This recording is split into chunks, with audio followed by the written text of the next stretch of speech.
Hi, my friends, my dandelions. How's everybody doing tonight? It is night. My sunroom is not a sunroom. But hey, I want to take you outside for a minute and show you something. So,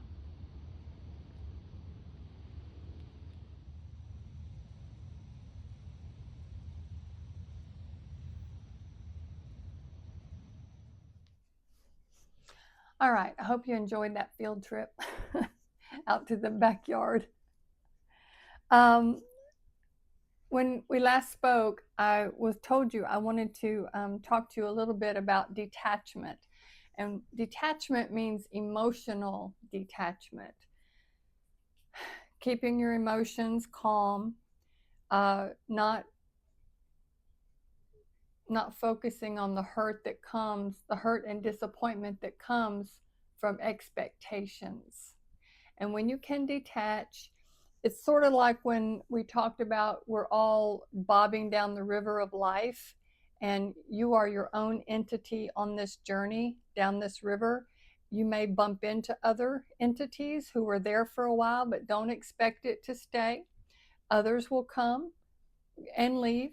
So once we start seeing ourselves as whole and separate from everybody else, then we can just take the experience, thank the universe, thank God, thank the person for the lessons, and then we go on our way. Now, you know, it's hard when it's your children because you think, you know, 18 years of caring for this person is going to matter, but it doesn't always matter. And so detachment will help you appreciate the experience, but let it go. So let me give you the basic tenets about detachment. uh, First of all, it doesn't mean that you stop loving somebody. It means you stop destroying yourself because you're trying to control the other person.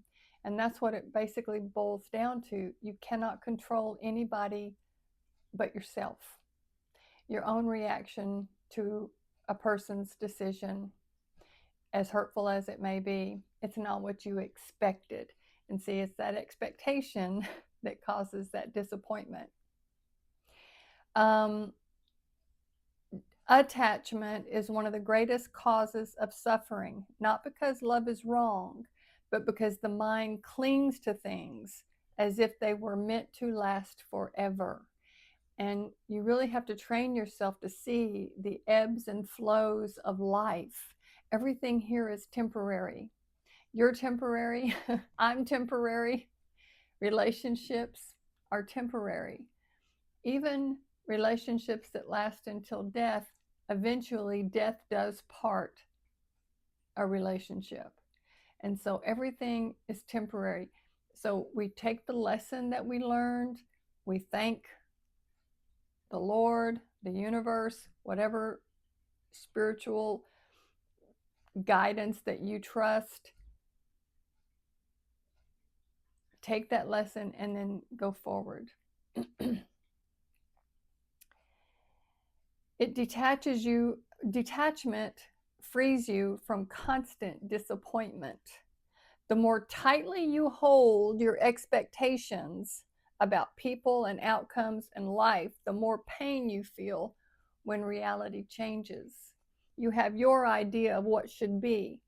You know that old saying, if you love something, let it go. And if it returns to you, it's yours. And if it doesn't return, it was never yours. It's kind of that same way. You've got to let go of that death grip of what you expect, your expectations, and trying to control somebody else. For whatever reason, I use my own example. For whatever reason, my daughter has made her decision. We're going on 20 years. It's not going to change. I will probably leave this earth without seeing my daughter again. It's a shame and such a waste, but I have to accept that. It's not my choice. Okay, if you detach, you stop needing everyone's approval. You don't need their validation to feel worthy. Peace grows when your self-worth stops living in other people's opinions. You know who you are, you're confident in who you are, and you don't depend on somebody else's opinion of you. You accept change instead of fearing it. People will leave, situations will end, emotions will change. Detachment teaches you to flow with life instead of fighting every ending. Every ending is actually a new beginning. You will love people more purely because attachment says, don't change, don't leave, make me feel secure. But detachment says, I appreciate your presence without trying to own you, without trying to control you. You stop forcing what isn't meant for you. A detached person understands that not every door is meant to stay open. That's a good one. Some losses are protection in disguise. The Lord clears out what you don't need to make room for what you do.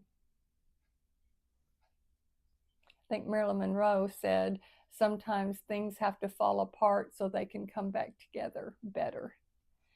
Your emotions will stop controlling your decisions. When you're deeply attached, fear and desperation will guide your choices, but detachment brings clarity and emotional balance.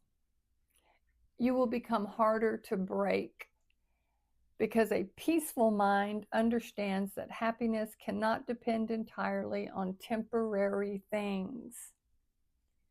This life is so temporary.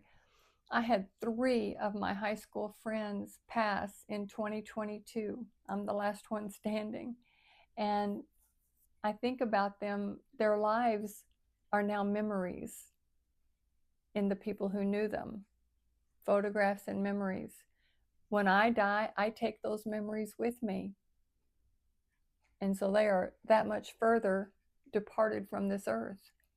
And then as everybody they knew passes on, you see, we're all temporary here. This is all an illusion of permanence. Hold everything gently, because the tighter you hold life, the more life hurts when it changes. God, grant me the serenity to accept the things I cannot change, the courage to change the things I can, and the wisdom to know the difference. And that is really what this is all about. It boils down to that. Detachment is not coldness, it's emotional freedom. Learn to love deeply, but without losing yourself in the progress.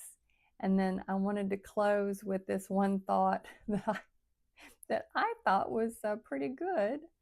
It says, I was scared of the pain I would feel if I let you go, until I realized how much pain I was in trying to hold on. Remember, Alan Osmond told his sons, pain is inevitable in this life. Suffering is optional. Now, what are you going to do to go make tomorrow a better day? I'll see you, friends. Take care.